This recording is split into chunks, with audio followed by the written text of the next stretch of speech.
Welcome back to Boom and Bust. I'm your host, Tony Clement, here with Colin Craig. He is president of Second Street, secondstreet.org. Colin, let's talk about the wireless sector. That's another area where you've written about the lack of competition and higher prices for consumers. How do government policies affect cost and choice for consumers in that sector? Well, yeah, just for positioning, there's a 2021 study by a Finnish organization called Rewheel. And what they found was that Canadians pay among some of the highest cell phone rates in the world. So we can see there's a problem. Some of it, I think, could be chalked up to the fact that we are a huge nation with a relatively small population. We're so spread out. To create that infrastructure is going to be more difficult in Canada than, say, it would be a smaller country like Switzerland, right, where you have a large population in a small area. So I think that might play a bit of a role. But what they found was that Canadian prices were actually more than double a country like Australia.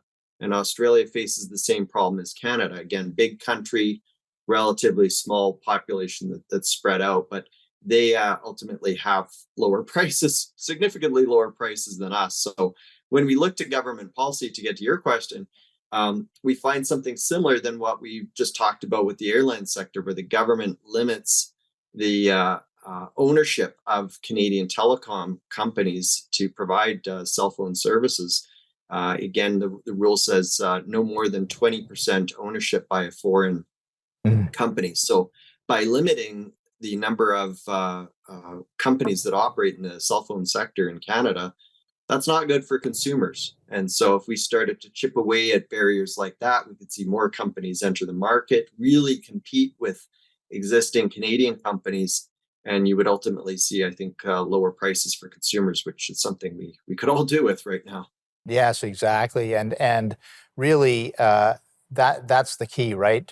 From your point of view, is getting more choice and more competition. You see that as a direct line from that to lower prices for consumers?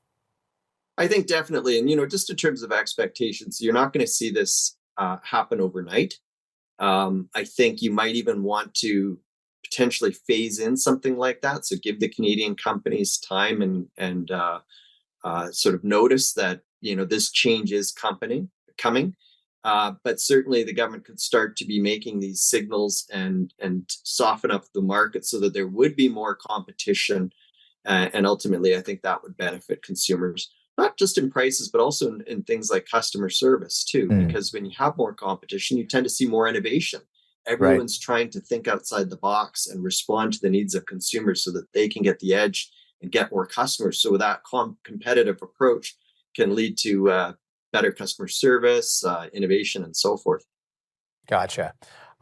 Let's move on to groceries, price of food for consumers at the grocery stores, et cetera, restaurants, and so on.